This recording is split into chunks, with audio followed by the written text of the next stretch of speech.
Stephen Shields Radio Show.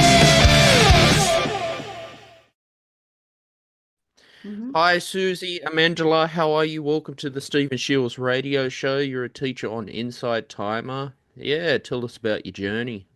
Hmm. Well, first of all, thanks for having me on. I really appreciate it. Well, I have stuff on Inside Timer, but I've been a yoga teacher for the last well, since 1982. So it's Mm. been a long time. And I started teaching yoga then. I lived in a yoga ashram for about 5 years. Went there because I was having a lot of health issues when I was younger and I had a lot of anxiety and I Mm. didn't have much luck in the medical world.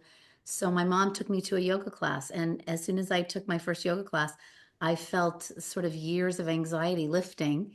And decided then that that's something that I wanted to teach and do and share for the rest of my life. So I lived in that yoga ashram for many years. And then when I left, I moved to Omaha, Nebraska, which is in the center of the country, and started a yoga center. And that yoga center has been there now for 35 years. And we're one of the oldest running yoga centers in the Midwest. That's pretty cool. Tell us about the challenges of running a yoga center, especially during a an economic crisis pandemic and what you've had to go through. Yeah, it was really it was incredibly challenging because as you know, or maybe you don't, yoga is a very kind of in-person, touchy-feely kind of um, Mm. event. And so when we experienced COVID and lockdowns, it was very hard to run a business. And so we quickly shifted to Zoom and we did a lot on Zoom.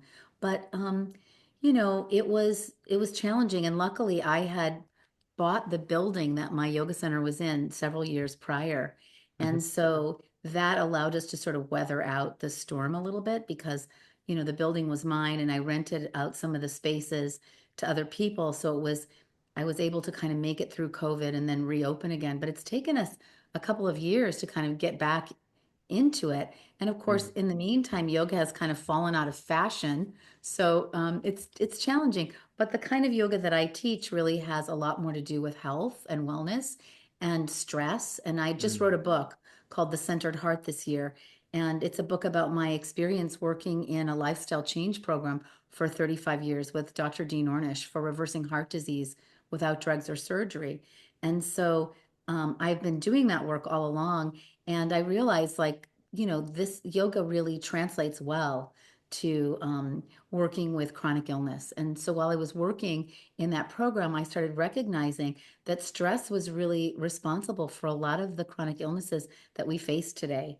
Mm. So it Mm. really became a pivot for me once I started working in that program to work really with stress and chronic illness, heart disease, and other things as sort of my primary focus in yoga. So it really became less about, the sort of physical fit yoga that we see in the States to more of a sort of healing yoga. Hence, I put a lot of stuff up on Insight Timer that are Mm. meditations and relaxations and um, practices for breathing. So I think that really helped us when we reopened. We kind of we had there's a lot of people that went through a lot of stress during COVID, and I think that they needed a place to kind of be and practice and come back to. Yeah, tell us about the financial side to running a yoga studio, business wise. Has it been easy or has it made you lose passion into it? We know now business is very hard everywhere. Mhm. Um, Yeah, well, like I said, I own my building, so I was able to rent my yeah. building so that I didn't have to. The yoga center really has always been a passion, and so I've never wanted to do it for have to worry about the money aspect of it. Mm. So I also, when I worked in the hospitals, teaching yoga in this lifestyle change program for people with heart disease, that program paid my way kind of so that I could use that money to support the yoga center. So in a lot of ways, I don't think it's been a money-making Mm. um, endeavor for me. And I think a lot of yoga centers during COVID and during this financial time have closed because they Mm. can't stay afloat.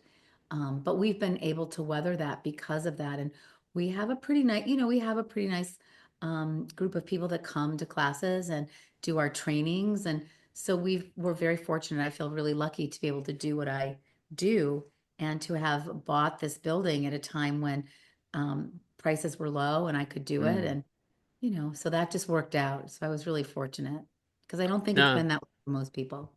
yeah, that's good that you're able to buy the building. Are you looking at creating a yoga app? Because I've used quite a few during the pandemic. I used Down Dog for a bit. Um, is that a pathway going to explore in the future? Yeah, I really would like to create my own app because I think that I have a lot of practices up on a website called yourcenteredheart.com, Mm, and they're free, a lot of free practices. And I think they've been really helpful for people. But I think it's much nicer to have an app because it's mm, easy to have it on your phone and go to it. And so we are exploring that. So if anybody wants to contact me about hmm. doing an app, I would love that. I've been thinking about it for a long time, and we've got the website is really all there and it has all the pieces. So an app would be just the natural next step. And yeah, tell us about your journey to Insight Timer because I came on probably a year ago. I started Mm. composing music. How long have you been on there for? Oh, I was there in the very beginning. So Hmm. I haven't done a lot on there. We put stuff up in the very beginning, sort of, I might say, I don't even know how many years ago, but more than 10 years ago, Mm, maybe longer, maybe at the very beginning.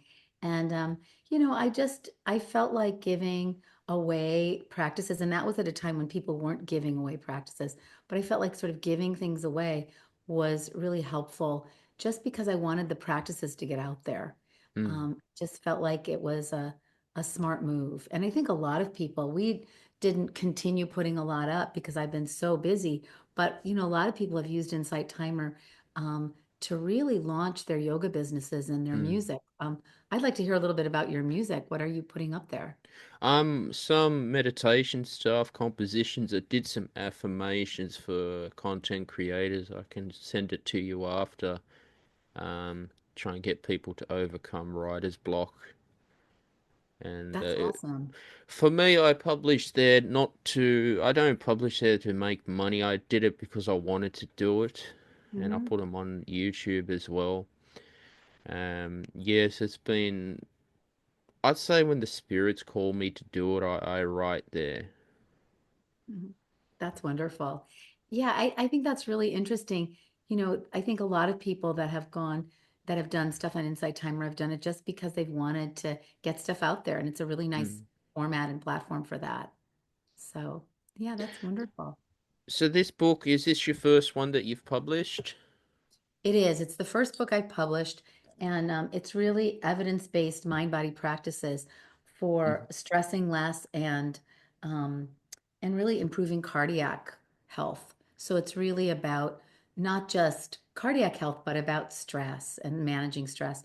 And each chapter of the book is another sort of individual yoga practice or practice from Ayurveda, which is the sister science to yoga. It's sort of the medical branch of yoga in some ways, if you mm, will.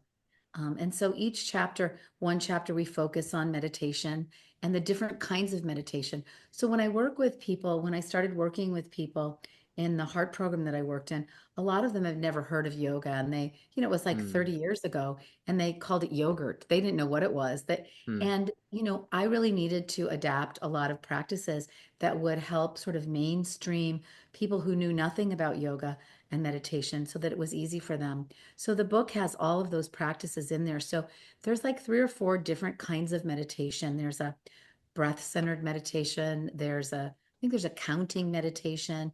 There's a meditation on feelings. There's a meditation um, on a word or a prayer or a sound. Mm. And there's a breath-centered meditation. And a lot of people think, that meditation is just one thing, but it's really just the idea of focusing your attention and bringing it to somewhere to rest.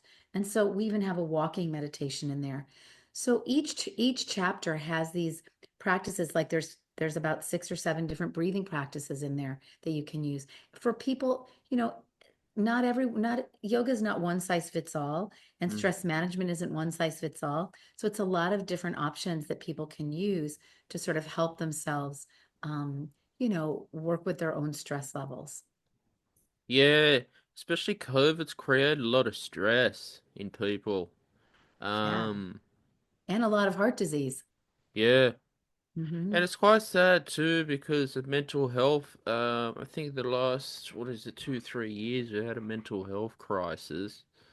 Um, yeah, never thought that we'd get to this point, economic crisis in the world. Um, yeah, and it's quite sad when a lot of yoga businesses close because of Yeah. it. Do you put your stuff Yeah. on YouTube? Do you teach on YouTube or anything? I have some things on YouTube. I do a lot on Zoom. I do a lot of my classes on Zoom.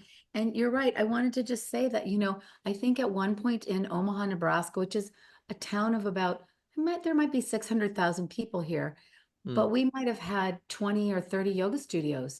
And now there might be four. Hmm. COVID really affected people. And this economic crisis has really affected people. And I think that people have turned away from, things like yoga and meditation in some ways. They're just trying to survive. They're just trying to be able to feed their families. And so it's been really hard. So we do offer a lot of classes.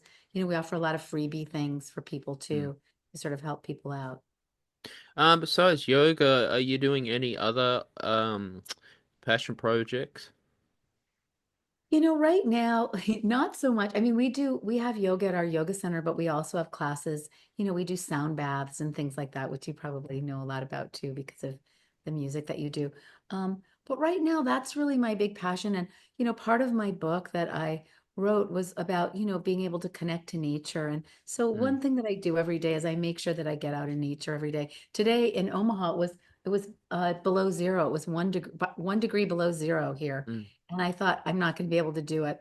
But I made myself. I sort of said it's like my Wim Hof. People talk about Wim Hof where they dunk themselves in ice baths. And I thought, Hmm. well, we don't really have to do that in Nebraska. We can just walk outside and it's like that. So, I try to make myself go out in nature every day. And I feel like that's a passion of mine lately. I really make sure that I do that. We're doing a bit of traveling and I really enjoy that. And I do, I like to write and I like to do creative projects. I'm not a music person, but I love music. So I Hmm. appreciate music too. So I spend a lot of time with music and art and a lot of Hmm. friends that are artists. And so I really love buying local art. And so things like that I really Hmm. appreciate. Um, do you write articles on Medium? Because I do a bit of blogging on Medium. I haven't Um, written on Medium. I've written quite a few articles though over the years. And so I'd be really interested in learning hmm. about that. Tell me about it. It's like sort of you can monetize your blogging Hmm. for free, which is pretty cool. Is Because it like I Substack? something like that. It is S- like Substack. Okay. Oh, that's cool. And do you have stuff up on Medium? Yeah, that I've written about music that I published there. So it's good for independent creators starting out if you don't have band well storage on your website. I don't have a website anymore, so it's another place to put articles. Again, Hmm. I blog when I feel like to blog. That's the way to do it. I think websites are sort of outdated now, and people are doing a lot with blogging and a lot with Substack and other things as well. So a lot of people don't even go to websites anymore. So I think that's really, it's wise to sort of move everything over a little bit. I think that's fun. And blogging is great. Hmm. Um, do you play any video games in your spare time or I haven't entertainment? I haven't played video games. I'm like a movie geek. I go to a lot of indie movies, but I'm not a Hmm. video player. Like a lot of people I know do, but I'm just not there. Are you a video game player? Yes. What do you play? Well, playing the PGA Tour 2K23, bit of Crash Hmm. Bandicoot, Grand Theft Auto 5, Hmm. Watch Dogs. I kind of like Uh-huh. to explore Formula That's One. fun. Yeah. I've heard a lot of those, but I have not played. Mm. I probably have to explore that as one of my things. So you interested in music, is that correct, Susie? I am. And what do you like? Indie? Love indie Um, music. mhm. Love indie music. I was just listening to someone today. Now I can't remember. I don't remember his name. He was awesome. And it was like somebody new that I hadn't heard of. But I'm always listening to different, indie music. And I have kids that, are oftentimes kind of let me know what they're listening to. So I like to sort of go between genres. So I'm not really Mm. stuck in any one genre, but I like all kinds of music. So it's fun to kind of I've, on Spotify, I love listening to everything. So Mhm. yeah. Yeah, if I'm writing a new album at the moment, so I try and listen to people like Hans Zimmer so I can Hmm. get inspired. Yeah. And He's yeah, very inspiring. mm, Yeah. yeah, especially for video games. I think he wrote for Call of Duty, Modern Warfare 2, Yeah. many great Yeah. films. Yeah. He's known for like films and video games for sure. Mm. Yeah. That's cool. That's really interesting. So have you done music for video games? Not for video games, but on YouTube, some short film clips to sort of build my portfolio. But I write when I publish for that Mm, sort of stuff, so it's out there. that's So wonderful. I'm what they call independent, so I own all my stuff, which is good. And what prompted you to start doing podcasts? Is that just something you've done for a long time or? I think it was 2020. Something was just telling me just to try it. So November was the Mm, day I started the show. So 2020 was the year that I started to publish to all my stuff out there. I think I felt ready. I did a yeah. YouTube video last week about writing a hit song in music and I tell people don't expect to write a hit song. Um, I would say don't expect to become famous as well. I Yeah. reckon you write music because it's based off your personal life and a journey. Yeah. It's something that's personal for a lot of people. Mm, I think that's really true. You can't, and the same with books, like you can't mm, write with an agenda. For me, it was just, I had something in me that had to get out. And, I mm, just got lucky. I found an agent and it, it took off, which was really great. But it was something that I had, it was sort of like a passion project, like you say. It was like a passion. I had to get it out. And I think music is mm, probably much the same way. And blogging too, right? mm. Yeah. Um, Tell me, you said you've been doing this for a couple years. It seems like you have a really wide variety of people on your show. Is that just because you have a lot of interests?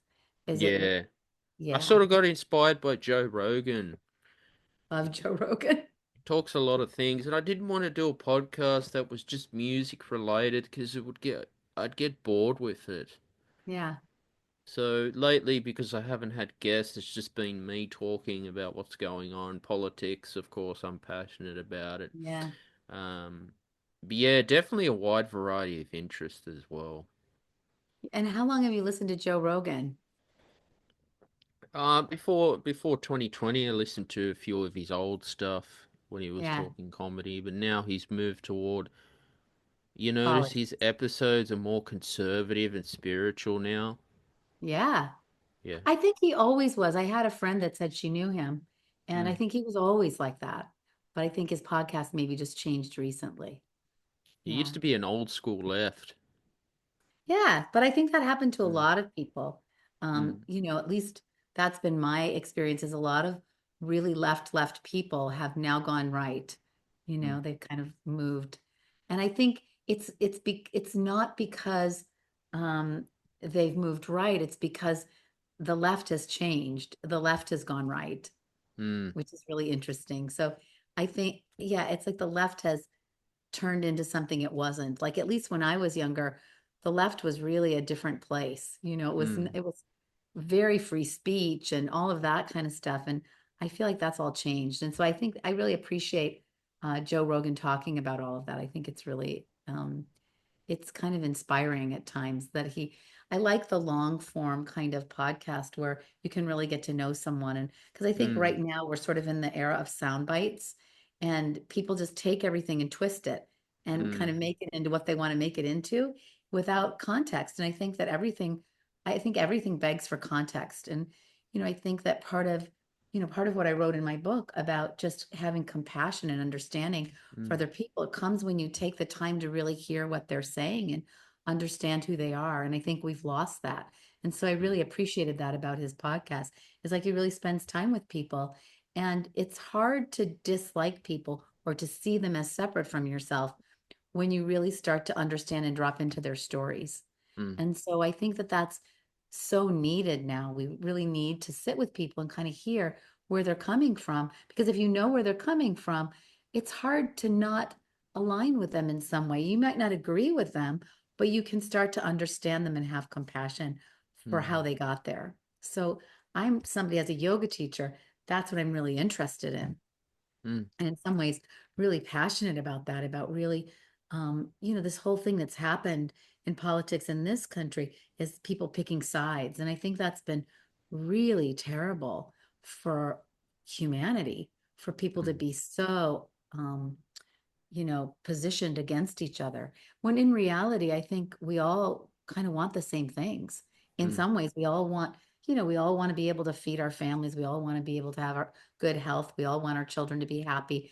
We're a lot of us are really on the same page for most things. It's just some of these small things that we really differ on.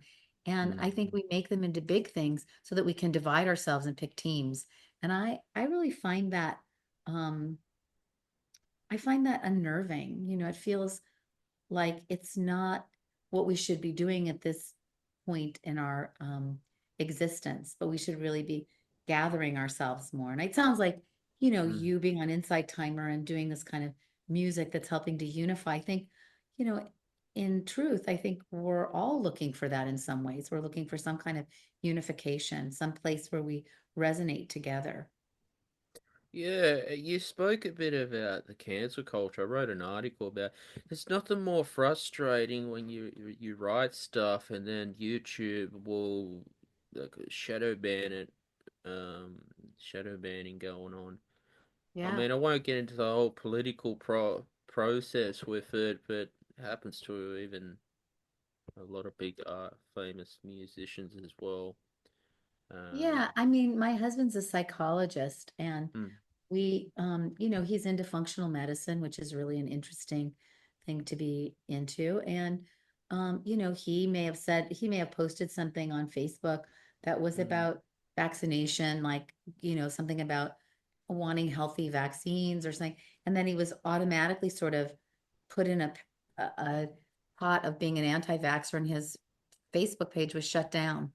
mm, And it was terrible, and it was so unnecessary because he wasn't preaching anything. He was just sharing some information. And mm, I think that is, that's been something that's been really hard to watch, is that kind of cancel culture. And I have a mom who's in her late 80s, and she was saying to me that she's never seen anything like this except for the Joe McCarthy era when she was young, in the mm. 40s, 50s, I guess it was, when people were being labeled communists or whatever. And she said this feels a lot like that era. And I thought, wow, that's, from someone who's 90 years old, who's lived through so much. It was really interesting to hear her take on all that. Yeah, that's the world we live in, Susie. Um, Yeah, Unfortunately, a lot of the tech companies have control over our work. yeah, Um, it's true.